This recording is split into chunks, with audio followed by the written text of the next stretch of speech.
தந்தி TV நேயர்களுக்கு வணக்கம். இன்றைய திரை விமர்சன நிகழ்ச்சியில் நம்ம பார்க்க போகிற திரைப்படம் கண்ணப்பா. முகேஷ் குமார் சிங் இயக்கத்தில் விஷ்ணு மஞ்சு நடிப்பில் சரத்குமார், காஜல் அகர்வால், அக்ஷய்குமார், மோகன்லால், பிரபாஸ், பிரீத்தி முகுந்தன் உள்ளிட்ட பலரும் இந்த படத்தில் நடிச்சிருக்கிறாங்க. இந்த படத்தோட கதை என்னென்னா, நார்த்திகனாக இருக்கும் விஷ்ணு மஞ்சு எப்படி சிவன் பக்தராக மாறுறாருன்னு தான் இந்த படத்தோட கதையாக இருக்குது. இந்த படத்தோட ப்ளஸ் என்னென்னா லொக்கேஷன்.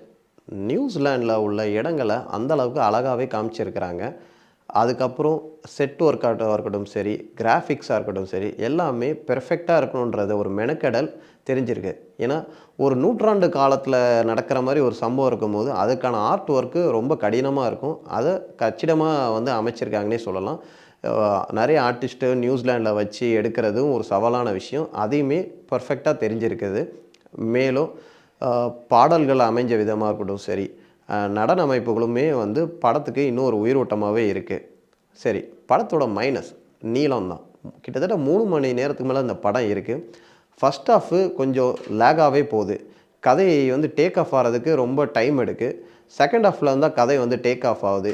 செகண்ட் ஹாஃபு கிளைமேக்ஸ் ஒரு அரை மணி நேரம் நல்லா விறுவிறுப்பாகவே அமைஞ்சிருக்குன்னே சொல்லலாம். படத்தோட அந்த ஒரு நெகட்டிவாக பார்க்கப்படுறது அந்த லவ் போர்ஷன் சீக்வன்ஸ் தான். ஏன்னா கதை ஆரம்பத்தில் இருந்து ஒரு சிவன் பக்தராக அவர் எப்படி மாறுறாரு விஷ்ணு மஞ்சு, அவர் சின்ன வயசில் ஏன் கடவுளை வெறுக்கிறாருன்றதெல்லாம் காட்சிகள் நல்லா அடுத்தடுத்து என்ன நகர்த்துக்கிட்டே இருக்கும்போது அந்த ஒரு லவ் சீக்வன்ஸு ரொம்ப நீளமாக இருக்குது. கிட்டத்தட்ட அதை பாகுபலி படத்தில் வர மாதிரி இப்போ தமனாக்கும் பிரபாஸ்க்கும் உள்ள லவ் சீக்வன்ஸ் எப்படி வருமோ அதே மாதிரி காட்சிகள் அமைப்பு சிமிலாரிட்டிஸ்லாம் இருக்கும்போது இதுக்கு படத்தோட நம்மளை கொஞ்சம் டீவியேட் ஆகிற மாதிரி இருக்குது. அதற்கு பிறகு கதை டேக் ஆஃப் எடுத்து அந்த கதை நகருது.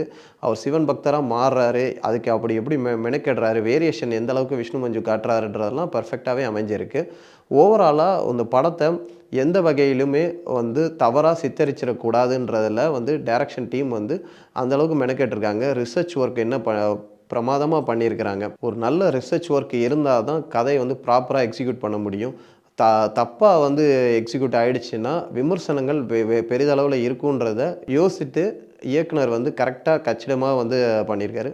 படத்தோட நீளத்தை இன்னும் கொஞ்சம் குறைச்சிருந்தா படம் இன்னும் விறுவிறுப்பாக அமைஞ்சிருக்கும். ஓவராலாக இது ஒரு பார்க்குற மாதிரி படமாகவே இருக்குது. ஒரு சிவன் பக்தரை எந்த அளவுக்கு காட்சி அமைப்பு மூலமாக எடுத்து காட்ட முடியுமோ அந்த அளவுக்கு காமிச்சிருக்கானே சொல்லலாம். மீண்டும் ஒரு திரை விமர்சன நிகழ்ச்சியில் உங்களை சந்திக்கும் வரை உங்களிருந்து விடைபெறுவது உங்கள் ராஜா.